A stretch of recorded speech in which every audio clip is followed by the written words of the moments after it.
Issue number 21 of the Mighty Morphin comic by Boom Studios begins with Jason looking older than before when Kimberly visits him. This is because the character designs have changed once again.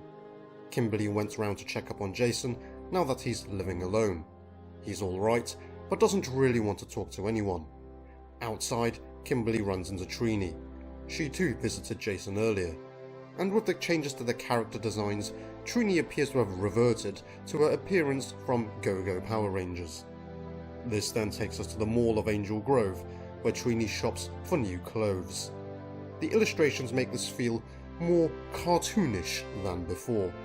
Eventually Trini settles on a new, bold look. Although not really, because it's basically Trini from the intro of the Mighty Morphin Power Rangers TV show.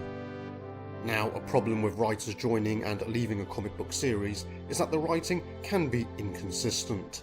The way Trini seems to casually bring up the Shattered Grid events, which Kimberly had forgotten about, demonstrates the writing problem. The way Trini brought it up was just out of character compared to the Trini of the Power Rangers comic book. This conversation makes Kimberly feel expendable because there are other Power Rangers teams out there. At the command center, Kimberly tells Billy she's looking for a way to upgrade their powers. When Billy asks why, Kimberly tells him that she's learned a bit about the future, and there are Power Rangers coming after them. Because of the way Trini told Kimberly about the Shattered Grid events, Kimberly seems to have interpreted the story incorrectly.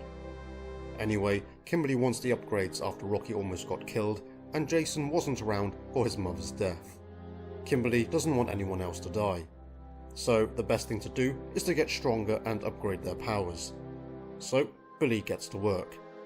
This talk of an upgrade immediately made me think of the metallic armor from the TV series. And now to the youth center. Tommy talks to Kimberly as he's been a bit worried about her. She's not been answering her phone. Kimberly's been doing a lot of thinking recently, so is this really paving way for her to exit the series? The Rangers communicators go off, and so Kimberly and Tommy teleport out to the command center. There they meet Billy. He's basically found a way to upgrade their powers and wants to test the upgrade out.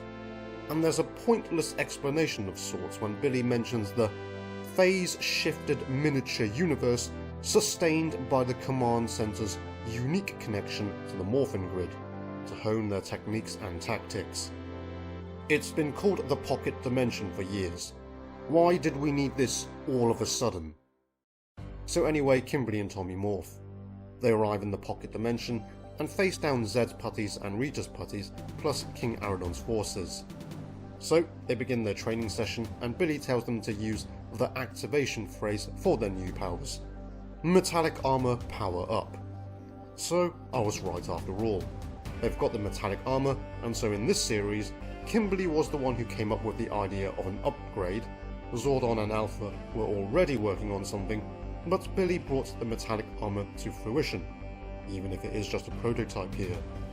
Just like in the TV show, the Rangers are shiny and stronger.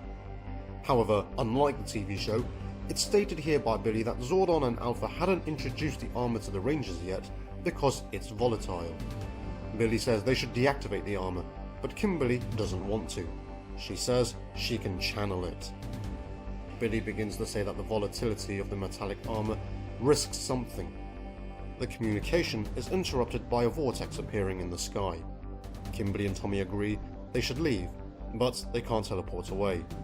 So the two of them are stuck in the Pocket Dimension. As the world around them gets warped, a voice is heard from the vortex saying, "Look at this." Emerging from the vortex are villains from other Power Rangers series, bringing an end to this issue. So here are things I did not like. The illustrations.